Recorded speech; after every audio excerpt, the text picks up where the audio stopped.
things I hate about sharing lists of my favorite films, whether it's a list of films in a particular genre or my favorite films of the year, is that I'm always going to get comments like, no sinners, or where's Sorry Baby, or I can't believe you didn't include The Secret Agent. Just comments that imply my list is wrong or that there are movies I should have included. But these are my personal favorites, not a list of the best films of the year. I'm well aware that there are better movies that aren't on my list and that some of the movies on this list are flawed, but they're the ones that stuck with me the most. And I'm sorry if it's annoying that I always feel obligated to include a disclaimer like that, because I know most of you already know this, but I just can't stand those types of comments. And it's already so difficult trying to narrow down all the movies I loved into a list of only 10 films. So trust me, I already know I'm leaving out tons of great movies. I don't need to be reminded of that. Which is why I ask that everyone please comment with their own top 10 instead of tearing mine apart. I'll try to keep my explanations short because I already did review videos for each of these movies and I don't want to be too repetitive. If I'm being totally honest, there were about 20 films all tied for the number 10 spot on this list, but I eventually decided to give it to Charlie Pollinger's directorial debut, The Plague. So what's with Eli? Eli's got the plague. It's not funny. I don't think a movie has ever transported me back to middle school in such a visceral way quite like this one. This is how you make a movie that gets under my skin, because I find adolescence to be way more terrifying than anything in a traditional horror film. It's also such a thoughtful exploration of masculinity, conformity, and vulnerability. Number 9 is another directorial debut, Kristen Stewart's The Chronology of Water. Memories are stories. So you better come up with one you can live with. I feel like I enjoyed this movie more than everyone else I talked to, but something about it just spoke to me. Maybe it's because these types of artsy movies about people engaging in self-destructive behavior and substance abuse are the types of films that led to my obsession with movies in the first place, but that's a topic for a different day. I think Kristen Stewart did such a phenomenal job of using the medium to capture what it's like to relive traumatic memories. I've got 3 directorial debuts in a row. Number 8, Harry Leighton's Pillion. I will follow him.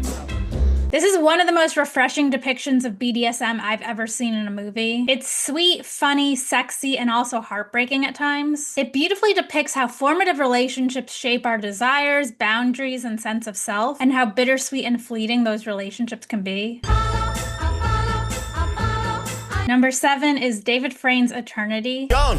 I was in bed and then I... You look amazing. I have shocking news. You're dead. Yeah, how'd you know? It took him forever to figure that out. I'm a sucker for these types of films that explore the afterlife in creative ways. It reminded me of A Matter of Life and Death, Afterlife, and Defending Your Life, 3 films that I absolutely adore. But it also doesn't feel reductive. It's got its own premise and unique world building, and it's funny, cute, and has a meaningful message about love and relationships. Number 6 is Joachim Trier's Sentimental Value. De två är ju det bästa som har hänt mig. Bäst som har skjedd deg? Skulle vært der litt mer, da? I've seen so many films about fractured families, intergenerational trauma, and healing through art, but this is one of the best by far. It's also a tender, poignant story about the ways our upbringing shape us, trying to make amends, confronting the parts of ourselves we don't want to face, and struggling to connect with the people we've grown apart from. It's also a cathartic and gentle reminder about the importance of forgiveness, not just of others, but of ourselves. Number 5 is Jafar Panahi's It Was Just an Accident.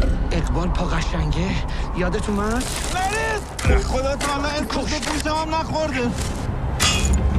This movie is a masterclass in balancing tonal extremes. It's such a dark, devastating story, but with a surprising amount of levity. It shifts seamlessly between humor and rage with remarkable precision. It raises thought-provoking questions about revenge, empathy, and morality while also being politically charged. And I feel like it's so cheesy anytime I say something like, this movie lingers long after the credits are over, but this one has the type of ending that ensures it really sticks with you. Coming in at number 4 is Richard Linklater's Blue Moon. Take your time. That's the wonderful thing about art, isn't it? It waits for you.